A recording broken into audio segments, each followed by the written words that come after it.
But speaking of O'Malley, let's talk about the main event with I believe someone becoming a favorite of yours in Aljamain Sterling Aljo. and Henry Cejudo coming back from his early sudden retirement right back into a title shot. And boy, this one was interesting, dynamic on paper. I really wanted to see what it would turn out to be, and I was on the fence about who was winning this one. Talk to him. I came into this fight knowing Aljamain Sterling was going to win, and there was nothing Henry Cejudo could have possibly done to stop Aljamain in his reign in the bantamweight division. And let me tell you why. And Aljamain showed this. His range. Yes. Aljamain capitalized on the range, used his kicks, consistent and calculated pressure, not stupid pressure where he's just rushing forward like a Ryan Garcia or a Rolly Romero getting knocked the fuck out by Tank. No, not like that. It was very calculated. But props to Cejudo, he kept the fight close. Maybe if it's a different champion, Cejudo can beat that champion. I believe Sterling's just a terrible matchup for Cejudo with his length and his wrestling ability. Like, I do agree with everything you're saying. I think Cejudo looked good in the first couple of rounds. I mean, like you said, a little bit of rust, but he worked it off quickly. He had a couple opportunities on the ground, couldn't really finish it off. And Sterling, for all of his credit, he adjusted mid-range, right in the middle of the rounds. You could tell he kind of flipped it a little bit. Here's my thing. I'm still not a believer yet. I like Aljo, but I really, really wanted him to get a knockout this time. And I know he's not, like you say, he's not the best striker, so asking for a knockout, even a tap here, I think he still needs that solid win to solidify himself. Silence all the doubters. People like me. I'm still a little bit of a doubter.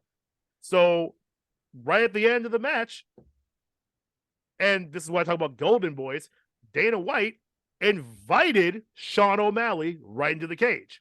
He said, here's your next challenger. That match is already signed. This fall, I believe it's either late August, early September, we are getting Aljamain Sterling and Sugar Sean O'Malley for the title. Here's my catch about that. I feel that O'Malley is going to win this title. And it's for the biggest reason you said, O'Malley is a far better striker.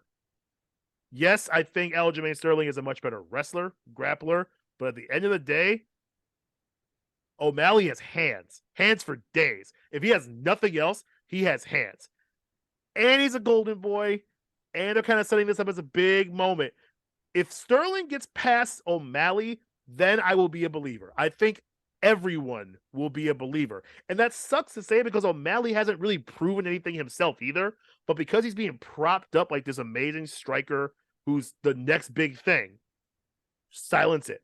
If you're Sterling, put an end to the hype this time, right away.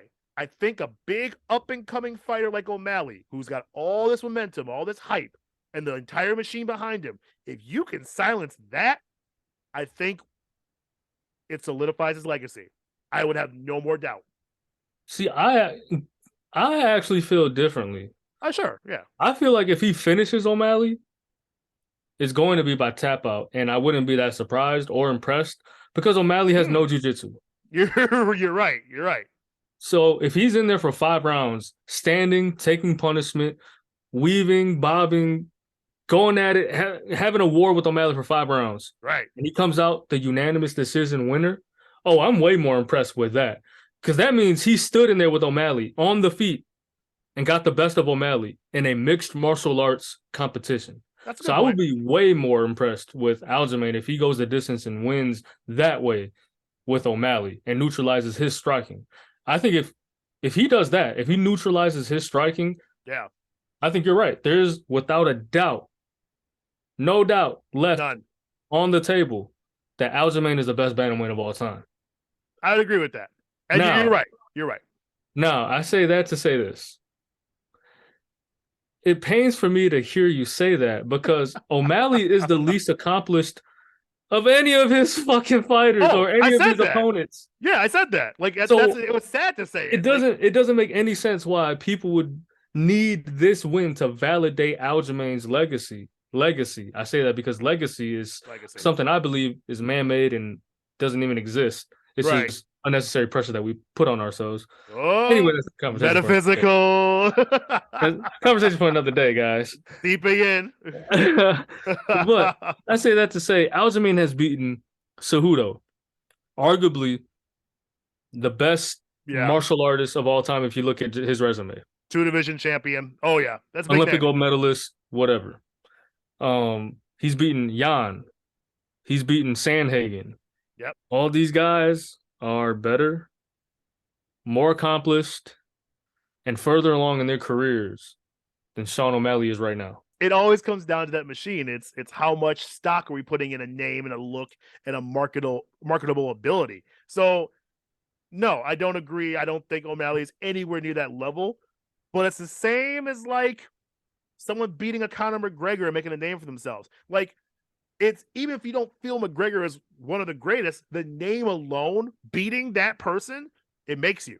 So I feel this is a very similar thing where it's, yes, O'Malley isn't accomplished like that, but the name is big enough where for someone like Aljamain who has some doubters, decisively beating O'Malley and calming that hype, that solidifies you. For the record, I got Aljo by demolition against O'Malley. Oh. Rear naked choke, backpack style. That specific. Yeah, backpack style, rear naked choke. Signature Aljo fashion. Okay. I'll say I'm debating between round 3 or 4 right now. Round 3 or 4. I am saying Sean O'Malley in a round 3 knockout. Lock.